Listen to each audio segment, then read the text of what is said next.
XconMedia.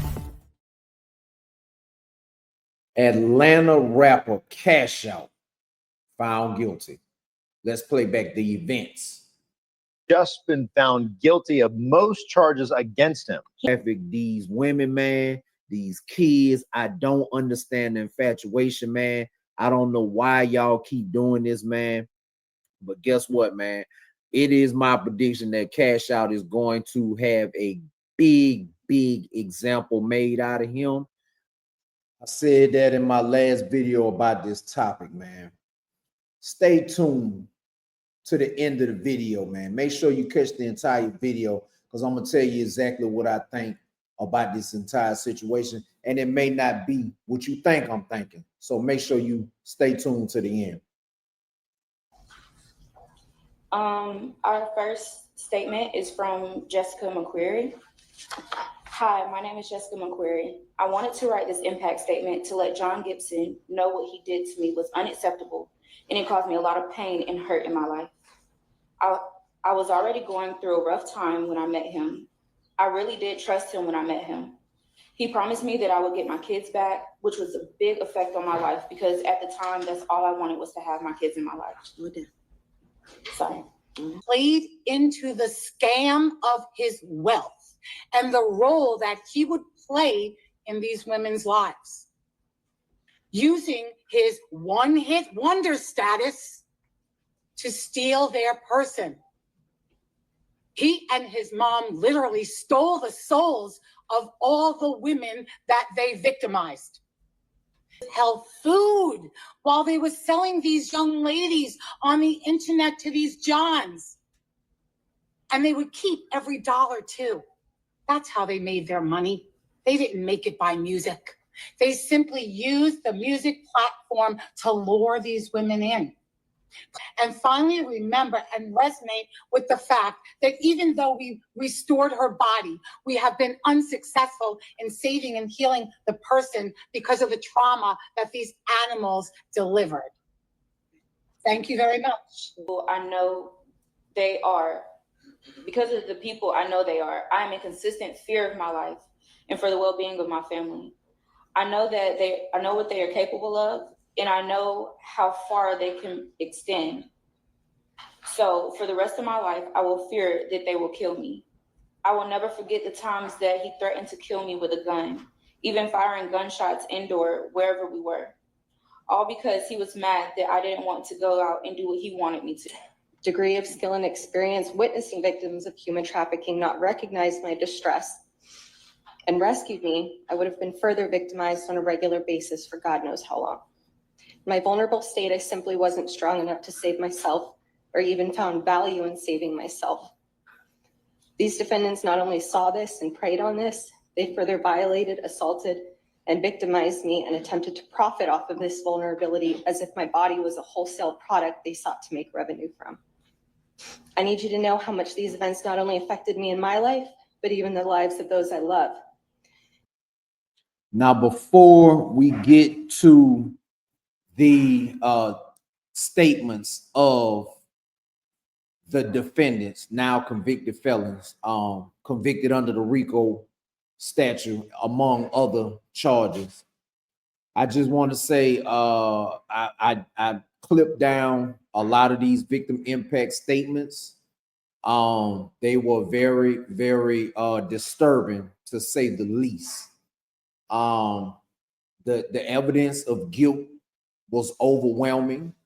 And what I find about what's disturbing about him getting up and saying the things that he said, people, and I'm talking to the people that go to trial. If you're going to take this thing to trial, if you choose not to get on the stand and testify on your behalf or tell the folks what really happened, or say, hey, I didn't do it, shut the fuck up during sentencing. That's what I got to say about that. Shut up during sentencing. Because during sentencing, if you're not getting up in there and saying you sorry and atone for what you did and show true contrition, the judge is going to throw the book at you because you had your opportunity to speak during that trial. And I don't care what they say, the judge always charges the jury. I've been through 2 jury trials, so I know what I'm talking about. The judge always charges the jury saying, if you just because the defendant did not get up and testify, you can't use that against him. Well, I'm telling you from my experiences, I had 2 jury trials. 1 jury trial, I got up on the stand and I testified on my own behalf. It was nobody else on the case but me. And I told them folks I didn't do what they said that I did, and the jury believed me, and I got acquitted. The other case, okay, I let the lawyer talk me out of getting on the stand, and I got found guilty and got 16 years. And 16 years was 4 years off of the maximum sentence. I'm just saying, if you're going to be out there committing a crime, do not bitch up when it's time to go to trial. You better get your ass on that stand and say what you got to say. Don't tell anybody. Don't tell on nobody else. Tell what you did. Otherwise, shut up. And here's cash out, cashing the check to the sentence that the judge gonna give him. Crazy mom.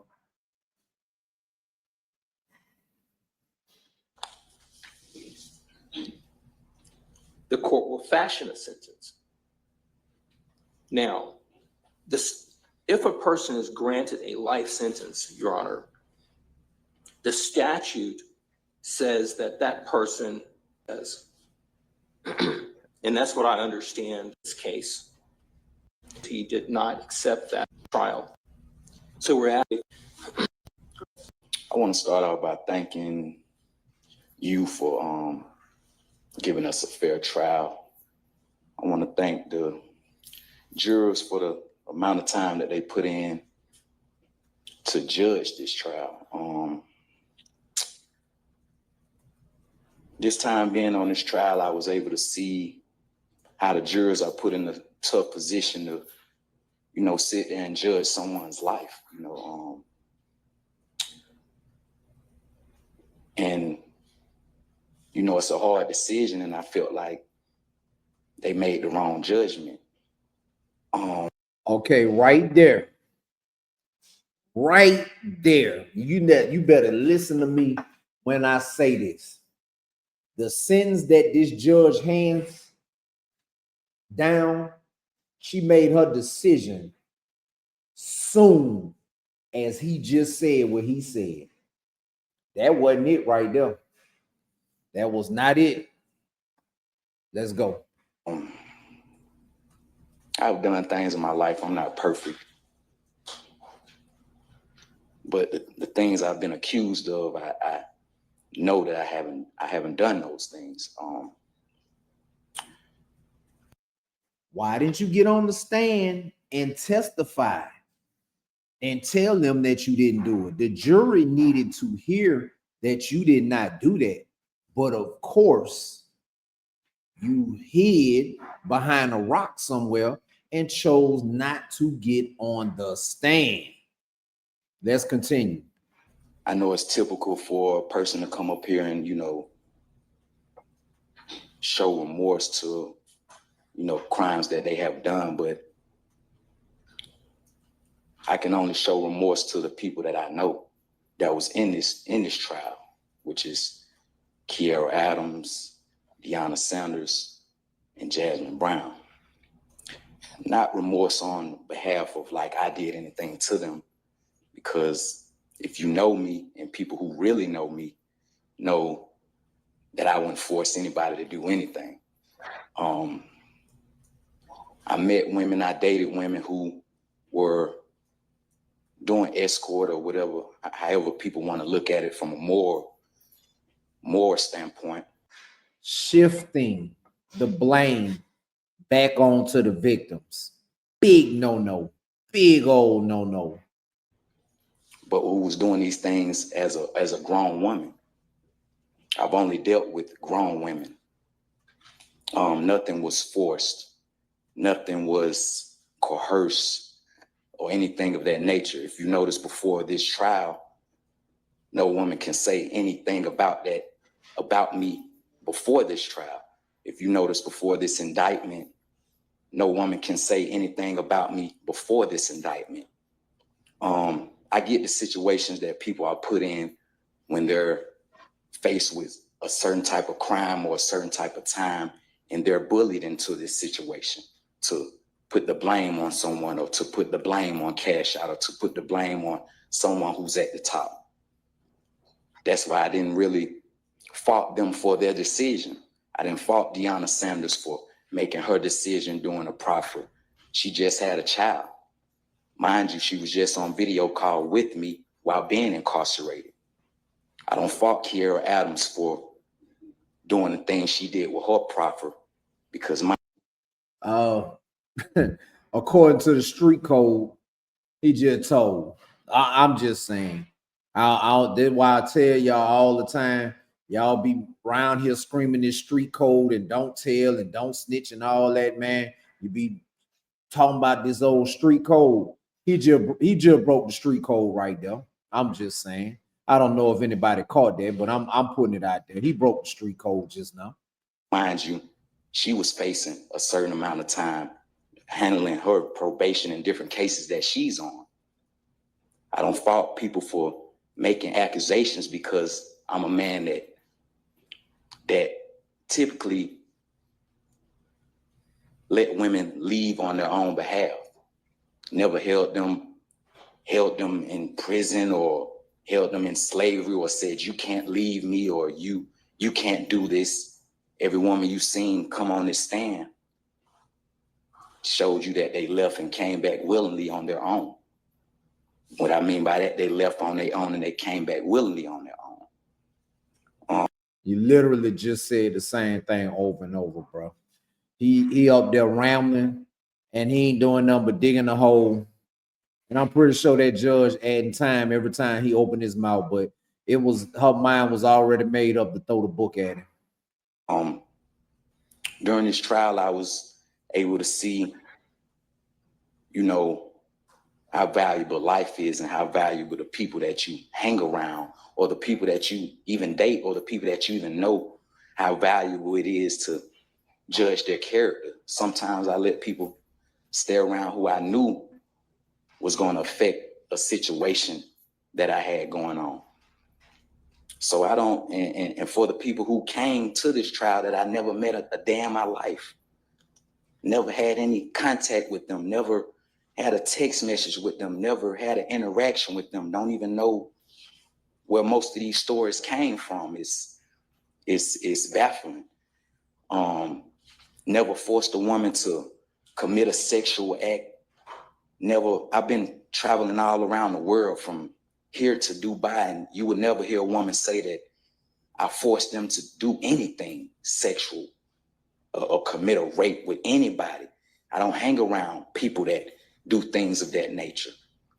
I feel like, and somebody asked me this the other day, it was like, every time I see your head high and you are always smiling, because when you have that confidence, it takes me back to the Bible. When you have that confidence, and this is the stuff that kind of pisses me off right here. This is the stuff that kind of pisses me off, because anytime people run to jail, get convicted, something, you always hollering about the Bible or the Quran. If you had that exact same energy before you got involved in the things that you got involved, you would be okay today. But no, when you get found guilty or you get arrested, and he been off the street since 2019, you want to find God all of a sudden. Where was God when all this stuff was going on? But let's continue. You can be falsely accused of things. Jesus was falsely accused. A lot of the prophets were falsely accused. You don't have that emotion like you've done something. You know, so if you see me with my head high, or if you see me smiling, it's because I know at the end of the day, through Jesus Christ, the Most High will always give you the actual judgment. So I really thank you for providing us a fair trial. Just me getting to know you during trial, I was like, you know, she's just the judge. But when you sit 12 people in that panel and you know, have them, you know, judge our lives and, you know, put them in a position to judge our lives, you know, it takes you back to, once again, the Bible, when people had to judge these prophets' lives. And I say, if you know me, you actually know me. There's plenty of people that know me in this world. There's plenty of people that know me in this jail. There's plenty of people that know me where I'm from. Like I say, once again, I'm not perfect. I come from certain areas. I come from, you know, certain environments. I come from doing things in my past life before the music. But I'm here to tell you that if you sat in this trial and you paid attention to this trial, before these dates, no woman could ever say, I done those things to them. Before these dates, you can go on my Instagram and see these women enjoying themselves, having their own things, living their own life. Right. Before these dates, I can say you had these women that never had any excitement before the RICO. You had these women actually talking to me while I was incarcerated. I've been incarcerated for 4 years, and these women are interacting with me. These women who took the stand and supposedly scared of me, or monsters, or took these, or I'm a monster, or took these, it was indicted.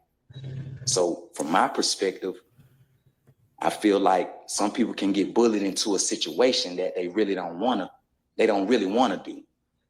And I'm sitting here just holding my head high and just, you know, feeling that one day the truth will come out. One day the truth will come out on my situation. One day the truth will come out on this rape allegation, that these things never happened. And it's, you could have helped the truth come out by simply getting on the stand and telling your side of the story. You didn't have to tell on anybody to get up there and say, I didn't have anything to do with this, that, and the third. Or you could have disputed what the people were saying, but once you left the door open for them to say what they wanted to say, you left that door open by not testifying on your own behalf. How smart was that? Let's continue. and when you see a person get up on that stand and put their hand on the Bible and swear to tell the truth, the whole truth, and nothing but the truth, that means you have to be perfect, like you're Jesus. You have to be perfect on that stand. You can't show a flaw. And that's a tough one. It's a tough one for me because I had flaws in my life. So you have to tell the complete truth on that stand. And I got up there and see people put their hand on that Bible and not tell the complete truth. And that's baffling. But at the end of the day, I put my trust in the Most High. I put my trust in the universe to bring out the truth, to bring out the truth of these people who made these allegations. To me, it's like you have no heart. You have no heart. And I know people want me to stay in line or walk a toe, but when you speaking something truthfully and you speaking from the heart and you know that this is not your character, something must be said. And I just wanted to address the court and give my perspective on the things that I felt during this trial and the judgment that I felt that the jurors gave us was not the correct judgment. And it will show. Thank you. All right, Mr. Mack. So this is Mama Cash Out, the mother. Good morning, Your Honor. Good morning. I'd like to say thank you for giving me the opportunity to speak. I'm sorry. I'd like to say thank you for giving me an opportunity to speak. Not a day ever since I turned myself in, I was always prayerful for the victims.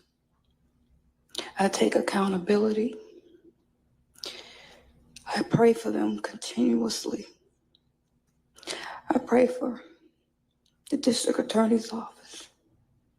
I pray for you, Judge, because that's what God requires me to do. And that's what I truly feel in my heart, because I love God so much, and I'm so full of joy.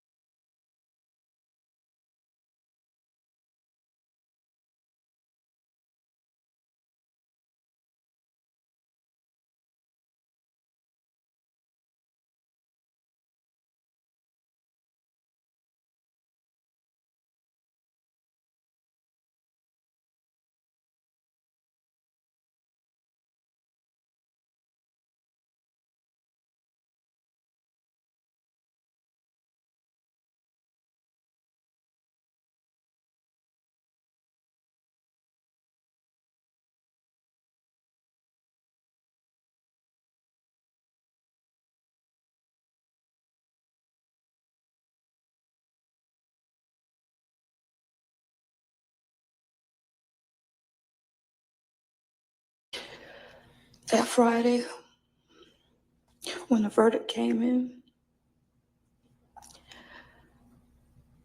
I wasn't angry at all. Not at all. I almost thought something was wrong with me. So that Saturday,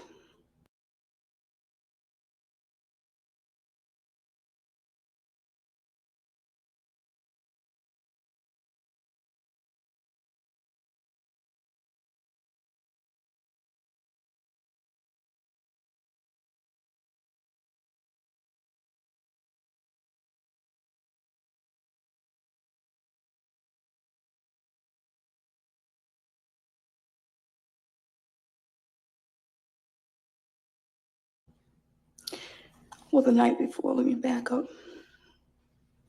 I talked to God like I always do. And he said, I must give my testimony to the young ladies in New Beginnings. Okay, my audio was out. I just caught that. But this is Mama Cash Out. All right. And what I was saying before I realized my audio was out is why I'm cool. I'm all for a person or people finding God, but why do it when your life is on the line, like you fighting for your life? You know, now everything is God. I prayed for you, and this and that, when you could have been doing that before you caught this major case, man. Why is it that people gotta find God in the midst of going to prison for life or going to prison for a very long time? You got to run for that Quran or got to run for that Bible in the midst of it. Now, all three of these defendants had a chance to testify and give their own accounts and versions of what happened. However, from what I understand, all three of them declined. They also all three declined plea deals. And now they all three have something to say when you could have got on the stand and testified on your own behalf. You didn't have to testify against any of the co-defendants or say anything. I don't understand why people find it so hard to get on the stand. Hey, if you didn't do it, it shouldn't be an issue with you getting on the stand and telling the jury to their faces that you didn't do it. Let's continue. And I said, Father God, I don't want to put my business out there. That's my business. But Father God said, your business is my business, and my agenda is your agenda. He said for me, which I always do, I respect authority. And Sergeant Ball was on the shift in my pod. So I had to speak to her. I was kind of afraid to speak to her. But Father God reminded me, he said, I'm by your side, do not fear. So I pressed the button and I asked, could I speak to her? Because I knew that in order to get my testimony, there's authority that I must talk to. So I went out and she asked me what was going on. And I said, Sergeant Paul, I'm asking, like, during devotion, will I be able to give my testimony? Because that's what God has said for me to do. It wasn't a choice. God doesn't give you that. He gives commandments. And I never want to be disobedient to God. She said, Miss Smith, she said, you cannot be disobedient to God. So if you give your testimony and it just saves one person, just one person, you've done what God asked you to do. So I gave my testimony to about 35 women in the New Beginnings pod with me. God was speaking through me. I give him all the praise and glory. It's not me at all.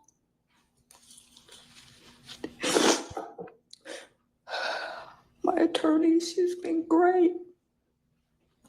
She's been great. And she asked me when she came Sunday to speak to me what I would like her to say. And she has done that. And I just said, give me an opportunity just to speak to the judge just a little bit. I'm so sorry for the victims. And I pray for them and will continue to pray. Because God says, if you love me, you love others. And when I pray wholeheartedly. I didn't think I could do it in the beginning. I said, God, I don't know if I can do this. But he knew exactly what he wanted me to do.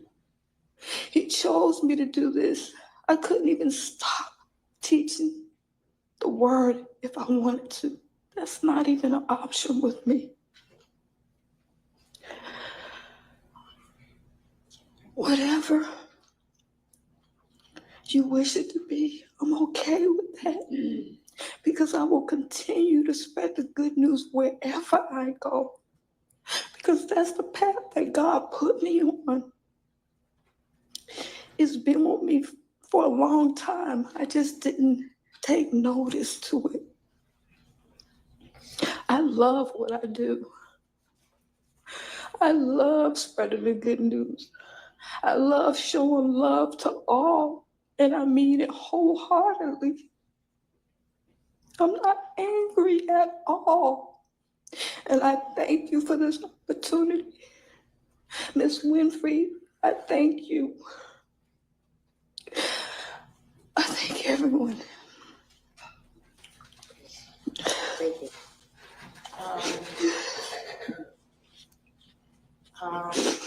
I'm going to be asking that you sentence her to a period of 20 years to serve 5. 20 to serve 5, my ass. They not going for that. The judge not going for that. But anyway, man, out of all 3 people, she was the one that showed true contrition. Whether it was an act, we don't know. That was a good act, if it was an act. However, this is the 3rd and final person that is coming up here, and let's check out what he's saying, man.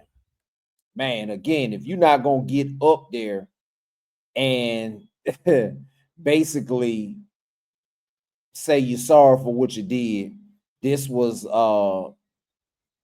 not the thing to do. Because I guarantee you an extra 20 or 30 years got tacked on to what the judge was going to initially give them because they got up there with that defiant shit.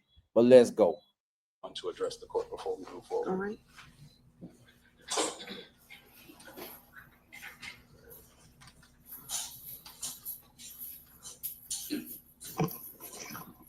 pray. Hey, how you doing, Your Honor? Good morning.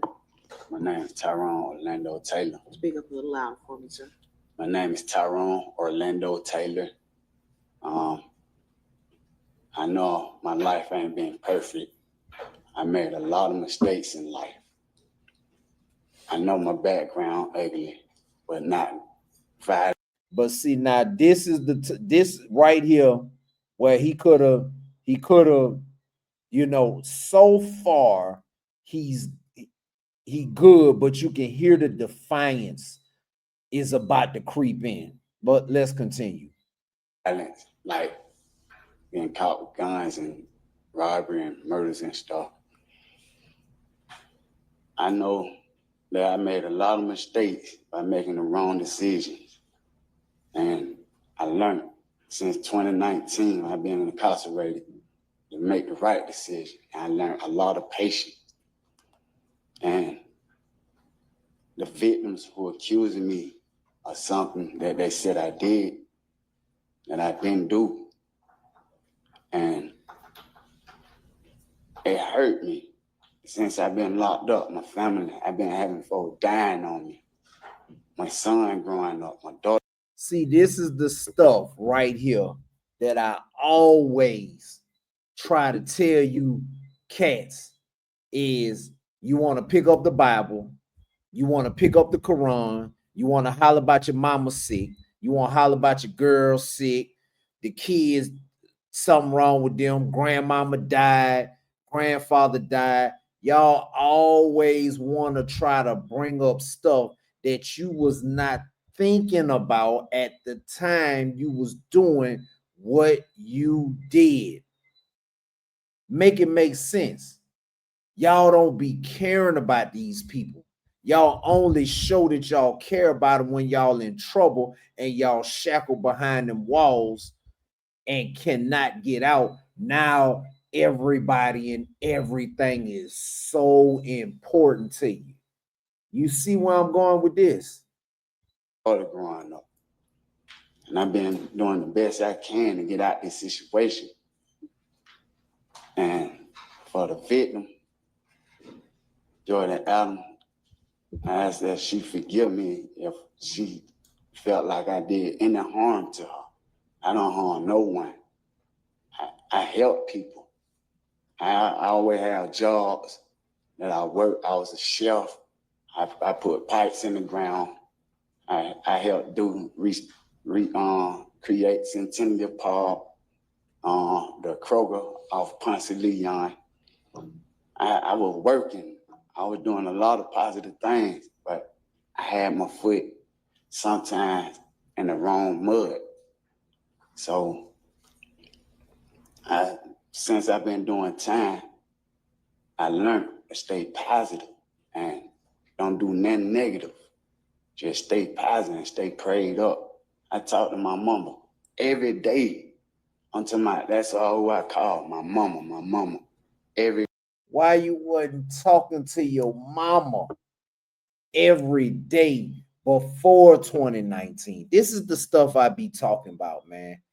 Y'all listen, man. You got to, when y'all make these decisions, it gotta be chin up, chest out, man. Mama can't save you from this. You talk to mama every day. You read your Bible every day. Where was this same energy when all of this stuff that they accused you of was going on? The overwhelming evidence. Where was all that energy then? That's all I'm saying. Every day since I was locked up. And I talk to my son. I tell him, make the right decision. I talk to him like he's a brother.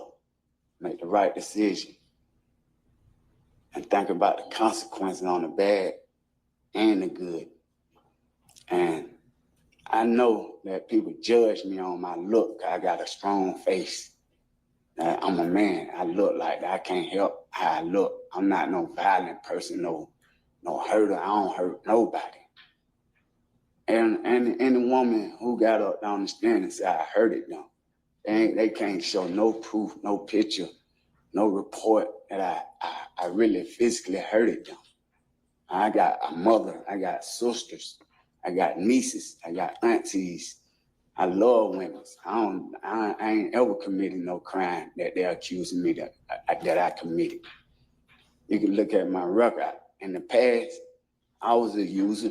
I used to use drugs, and in 2017, I was in a drug program called Stan Inc. Fulton County put me in now. And when I was in now, when I completed the program, I was with my friend Felicia. I was in a relationship with her. In 2017, 18, and 19, I got caught up with this for something that I didn't do. And I don't know how to say it, but I know that if I actually can't get another chance to prove that I'm a righteous person, I'm not violent, I'm not no threat, I'm not none of that what they saying I am. I promise you I'm not. That's all I got to say, Your Honor. Thank you, Mr. You're welcome. Your Honor, thank you for giving him the opportunity to speak. Okay. All right, I'm gonna take some time with this. Should be back. My boy up there sounding like Lucius Lyons. Come on, man. Damn, boy, I hate to see this. I hate to see it. Well, here's the sentencing right here. Right. Ms. Hannah, you ready? Okay. All right. The court heard and viewed evidence demonstrating the very worst of human behavior toward other human beings. The jury verdict in this case reflects that the state met its burden in proving beyond a reasonable doubt that the diabolical conduct of the defendants occurred. The sentencing to be meted out by this court will be responsive to that. Mr. John Michael Hakeem Gibson, would you please stand?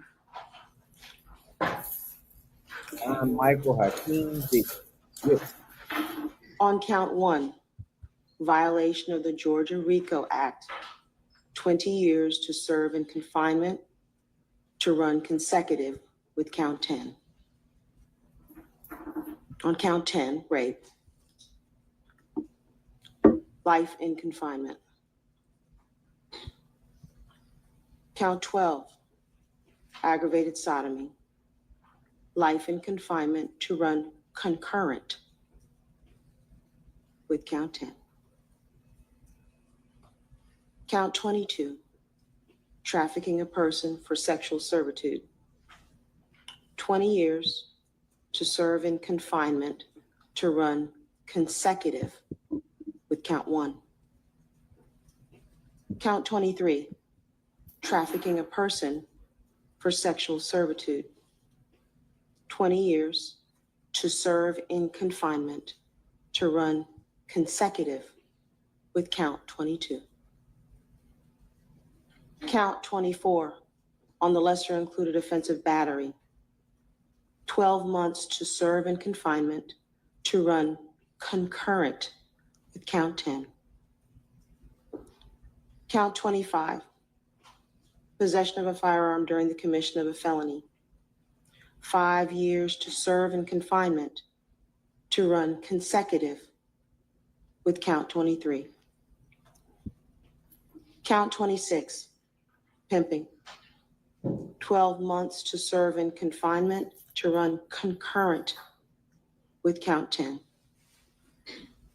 Count 27, pandering, 12 months to serve in confinement to run concurrent with count 10. Count 28, keeping a place of prostitution, 12 months to serve in confinement to run concurrent with count 10.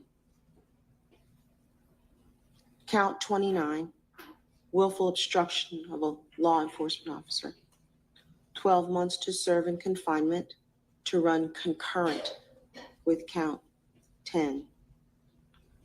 Count 30, simple battery, merges into count 24, battery.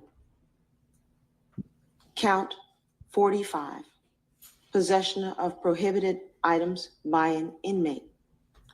5 years to serve in confinement to run consecutive with count. Now that's something right there that pissed the judge off, because you already you incarcerated, you under indictment, you haven't been to trial, you haven't been sentenced, and you caught another charge while incarcerated. That is major fuel on this fire. 25. Conditions of this sentence: no contact with any of the victims named in the indictment, to include Diamond Irvin or their families.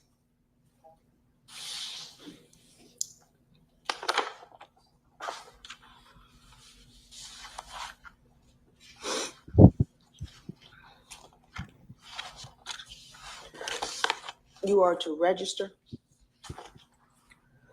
as a sex offender.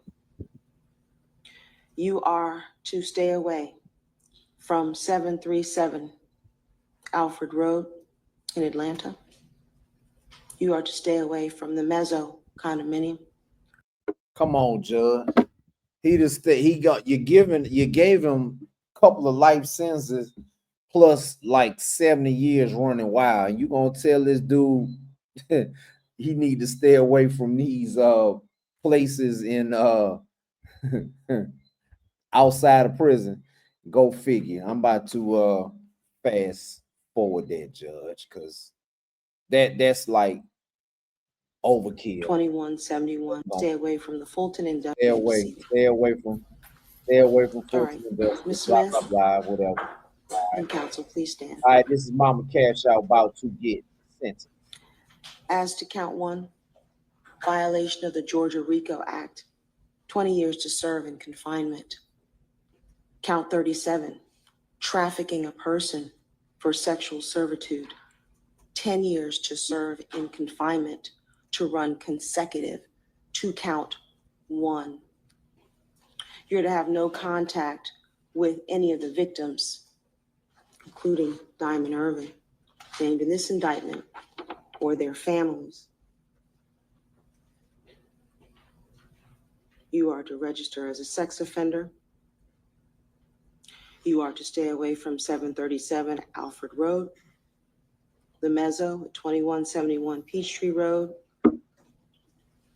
the address at the St. George's Commons, 9340. All right, basically, Mama Cash Out just got 30 years.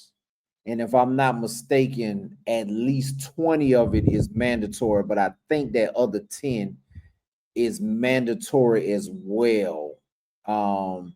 If the judge ran them concurrent, that means the 10 and the 20 will be served together and she'll end up serving 20 years. But if it's ran consecutive, the 20-year term will be served out first, then the 10-year term starts.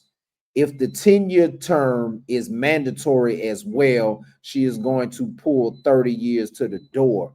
If the 10-year term is not mandatory, she will be eligible for parole at some point in them 10 years, where she'll get parole the rest of that final 10 years of her sentence.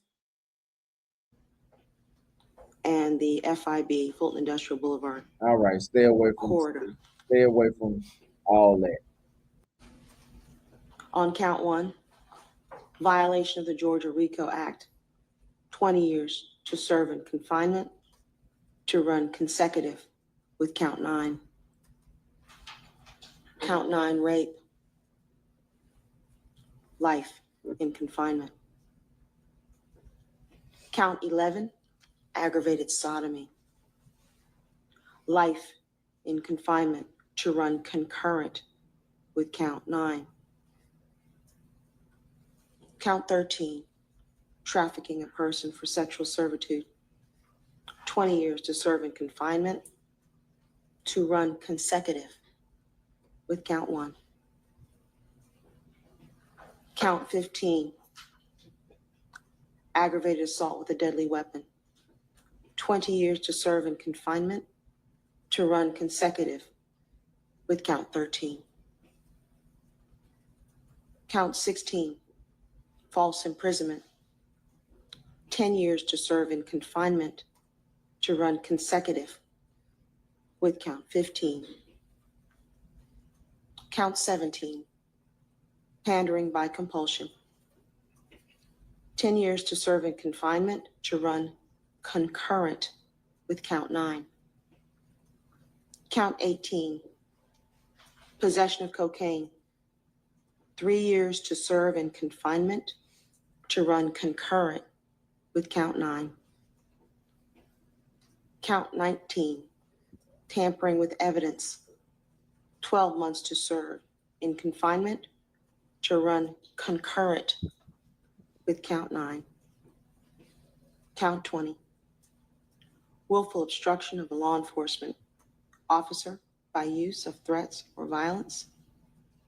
10 years to serve to run concurrent with count 9 and a suspended fine of $300. You are to have no contact with any of the victims named in the indictment, nor are you to have any contact with Diamond Irvin or any of their families. You are to stay away from the Fulton Industrial Boulevard corridor. You are to stay away from 737 Alfred Road in Atlanta. You are to stay away from the Mezzo address at 2171 Fender. Gibson, Miss Smith, and Mr. Taylor, I have to give you some post-conviction rights that you have. Post-conviction All right. rights. They can appeal. You may remain seated while I give you these rights. All right. Okay, listen here, man. Back up. We're gonna back up right here, man. We're gonna back up right here, man. What the hell do you see funny, They my may be guy? taken back. What do you see funny? I'm trying to pause it right here. What do you see funny? What do you see funny? What is funny? What is funny? You just lost your entire life, the life of your cousin. Your mother's life is gone now.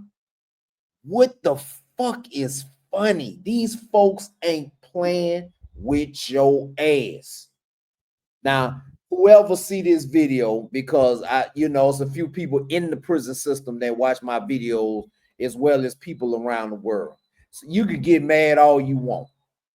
But when I tell you I'm sick of black people throwing their life away like this, and guess what? I was on it. I've been to prison for 16 years. But once I came out, I did not look back. That's what y'all need to understand. I dodged the bullet catching the 16 years because it could have been life. It could have been life. It could have been life plus 70, plus 30, whatever. You know what I'm saying? I was in there with a whole bunch of people who was never getting out ever again in life. So it really pisses me off that this dude is laughing. But hey, who am I? It's your life. This shit right here is sad. It's very, very sad how this dude is sitting here. You just got hit with an L. Your mama caught 30. Your cousin caught a couple of L's plus 70. And right after sentencing, smiles. What is I don't listen. I don't understand. I don't understand. I don't understand. But I guarantee you this. Once he got back to that cell, oh boy, once he got back to the cell and laid his head on that pillow, boy, that boy is bawling. He crying. I promise you. I promise you. He is crying. He is weeping. He is crying himself to sleep. He crying his face out. Now, you know, they got to keep up a persona when you locked up, when you locked up and then you a famous rapper, like the lady said, a one-hit wonder rapper. I only think I know one song that he made that kind of got famous. I think they probably still play it at the Falcons games at times. You know what I'm saying? But he's crying. Oh, you better believe he crying. Now, like the judge was saying at the conclusion, they do have a right to appeal, motion for new trial. If that gets denied, it goes to Georgia Court of Appeals. If that gets denied, he can put in for a writ of certiorari to the Georgia Supreme Court. If that gets denied, then he can do a state habeas corpus. If that gets denied, I think it returns back to the Supreme Court. If that gets denied, he can put in for a federal habeas corpus. If that gets denied, I think he can go to the U.S. Supreme Court, but good luck with that. Good luck with that. That's almost impossible that he will get that heard on the U.S. Supreme State Court level. Listen, man, I tell y'all all the time, this channel need to have 5 million followers. But if I'm talking ignorant, I get a lot of views. If I'm telling you something positive and something to help you, I get 7, 8 views, man. Y'all need to hit that like button and get these videos out, man, because it's a whole bunch of y'all kids on the way in right now, and neither one of y'all even know it.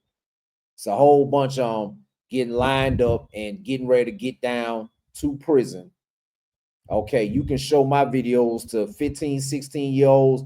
I'm just trying to talk sense into you. You can show my videos in schools, you know, in youth detention centers. I'm just trying to catch y'all before this happens, man. This is the freest game you gonna get. I can't tell you what to do, but I can tell you what not to do. And guess what? Prison is not it. And I promise you, Mr. One Hit Wonder, he crying. He's crying. He crying. He crying. He's tears. That smile right there. In prison, we used to call that laughing to keep from crying, because he got the dust knocked off him today, just as I predicted he would as soon as they came down with the guilty verdict, man. This is a RICO conviction. And he was facing a very, very long time, man. So listen, man, y'all better find y'all something to do. I tell you all the time, your cell phone gonna catch you, them flock cameras gonna catch you, your homeboys gonna catch you, them witnesses gonna catch you. You know what I'm saying? Informers gonna catch you. It's too much working against y'all when it comes to trying to do all this stuff. Boy, y'all better find something to do. And these rappers, y'all be slick, be having a head start. Y'all be having a little money. Y'all be having a little money. Y'all be having a head start. But no, you want to, instead of investing your money and doing things to make sure you don't go broke, you start engaging in all kind of stupid shit and then get caught up. And now look at this. Look at this. In a blink of an eye, life is gone. This cat here cash out. I think he is probably somewhere in his 30s. And life just gone. Mama cash out. She probably like 52, 53 or something like that. 55 maybe. She got served 30 years before she see the street again. Now, again, it's innocent until proven guilty. They have been found guilty.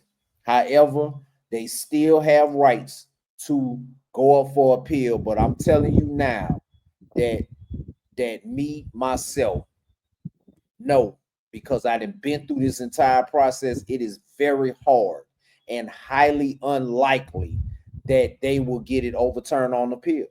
I'm just saying, like, I'm gonna tell you something. I did 16 years. I was on appeal after I got convicted. Got convicted on my first year. I was on appeal from years number 2 all the way to number 12. Okay, I had a 16-year sentence, and I got to year number 12 before I realized I'm about to do all this time because nobody was hearing anything that I had to say on appeal. Once you get found guilty, it's pretty much a wrap. You know what I'm saying? Not all the time. Some of these cats get motion for new trials granted, and some of them very, very rarely do the Court of Appeals say, hey, you know what? We are throwing it out all together. We are reversing the conviction. We throwing it out all together, and that's a wrap. That is very, very rare, especially in light of all of the testimony and all of the evidence that was presented in this case, man.